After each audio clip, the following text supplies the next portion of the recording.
Greetings, members, one and all of the Salivation Nation. What just happened could weaken the dollar and strengthen gold and silver. Let's explore.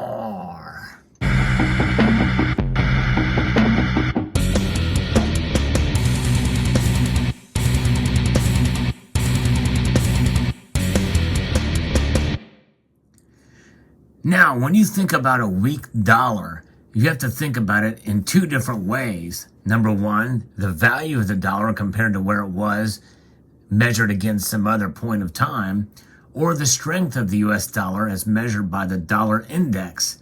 And in a sense, I'm talking about both things because what just occurred recently very well is putting a lot of pressure on this entity known as the dollar. Yes, indeed, this has been in trouble for quite some time, and right now it's affecting everybody. Inflation is having a massive impact, and I'm not just talking about the consumer price index, something that's a little bit more valuable that happened recently. The new numbers for the producer price index have been released, and I'm not just talking about that. We'll get to that in a moment. The first thing that I'm talking about is what Saudi Arabia is strongly considering. And it's something that has been talked about, bantered about there for quite a number of years. But now they're accelerating their push to abandon the dollar for oil sales. And this is what Saudi Arabia has done. There's been some news that has broken. You've seen it may be covered on other channels. The Western sanctions on Russia have made countries that aren't on good terms with the U.S. acutely aware of how money can be weaponized. That appears to have rekindled Saudi and Chinese talks on pricing oil in yuan. The talks over pricing oil in yuan have been ongoing for over 6 years.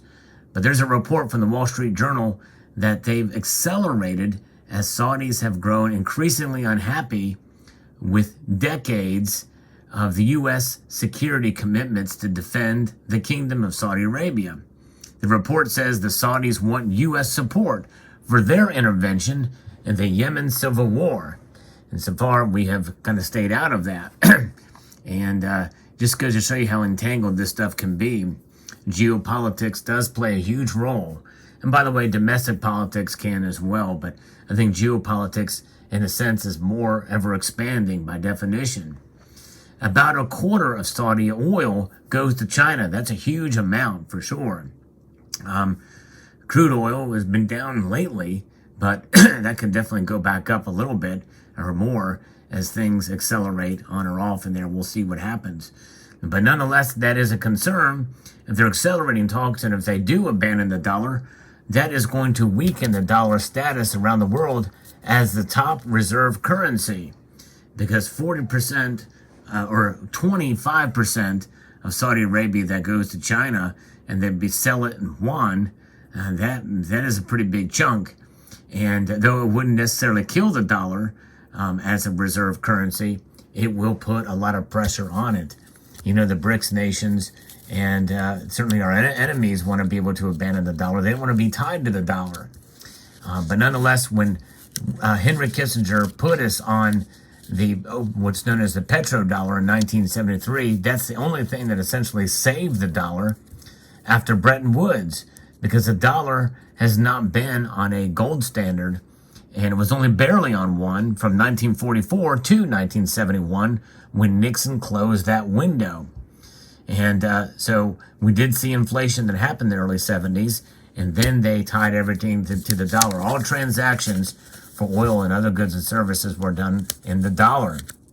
So the dollar has had this hegemony, which means that the politicians and the bankers, the Federal Reserve, which, by the way, yes, the Federal Reserve is a private institution, but it is essentially controlled by the government. The president appoints the Fed governors, and that's when the Congress and the Senate can approve them. They are appointed and approved by the Senate. So the government is heavily involved in the Fed and the policies that they make and the ideology behind them. And the ideology behind the Fed has been not good for a number of years. And that has directly led to inflation. the Fed will just fix it. We can do whatever we want. The Fed will fix it. They'll just print more of these. Or they won't even just print them. They'll just digitize them. And so it's a threat to the dollar. The policies of modern monetary theory are certainly a threat to the dollar's hegemony, and also against its strength. It could definitely weaken if this happens, if Saudi Arabia decides to abandon the dollar. And I think they are going to do it. If they do it, they're going to do it under this administration, which has been seen as weak. Well, they are weak. There's no question about it. And so more than likely we could see something like this happening sooner rather than later. And that all means that it will accelerate the pace to a reset. And some people talk about this global or this great reset, which is something that has been talked about for quite a number of years as well. But I think a lot of this stuff is being fast-paced and put into place probably quicker. And if you could tie it in globally, it'd be harder for any future president to get out of it. So that is my guess is what they're going to try to do, so that it can be protected from an administration who is more focused on the America first interest as opposed to the globalist first interest, which is really what we want. That's the only way we're going to be able to save the dollar, and as we know it there. But the other way to save the dollar is with precious metals, but we'll get to that momentarily. What is the second thing that just happened, this report that came out with the producer price index? And so we have seen 7.9% as the latest number of the consumer price index. And most agree that that number is just a reference. And by the way, the consumer price index is calculated from research done between the 12 different Federal Reserve districts by a number of different entities. And some of that stuff, we know that things are priced in much higher. Gas is much higher than 7.9% year over year. No question about that by any measure. There's other things that are priced much higher. Remember, this community bought chicken feed, or for chickens and roosters. That's up 35%. Other stuff up 15%. It's just insane the amount of things that are going up in price. Meats, and fuel, and other entities, other services and goods are climbing much further, double digits. And that's not taken into the consumer price index. Just depends on what it is you want to buy or need to buy, depending on your situation. There's people hurting from this, from the consumer side. Now let's take a look at the producer side. On Tuesday, it shows that the input prices facing businesses, they have soared 10% over the last year. So year over year, their costs have gone up 10%. And my guess is it's probably a lot more than that. That's just an average. This index captures the cost and expenses that businesses face, and it is the preferred metric for inflation used by America's central bank, the Federal Reserve. It should be, so we're there. And wholesale inflation prices now have hit double digits. And so it's crazy. And that is almost a percentage point monthly, by the way. That's the velocity of the producer price index, which means if it's almost 1% monthly, the value of this for businesses is dropped 1 cent every 30 days. And when you think about it like that, that gives you some pause and concern. There's a member of this channel who has resisted price increases until this very moment. Likely by the time you watch this video, she is probably going to have to, for the first time in several years, raise her prices in order to stay in business. And she reluctantly is doing so and has resisted it for quite some time. But I'm shocked and amazed that she's been able to hold off this long. And that just goes to show you that there's businesses out there who really are looking out for the people they serve. And there's so many businesses get a bad rap and say they're gouging folks. It's not the case, folks. And most times it's not the case. Because what is capitalism about? Capitalism is about serving your fellow man. But nonetheless, let's take into account here. We have silver. And silver is is certainly a constraint to keep the dollar in check. Because we know that when you do buy silver, the prices of the metal can fluctuate greatly. But over the course of a long period of time, in fact, right now, because of the volatility that we've seen in silver prices, and especially in line with inflation, it's been difficult to really garner how long it takes to preserve your wealth with silver. So therefore, you have to throw gold in the mix as well.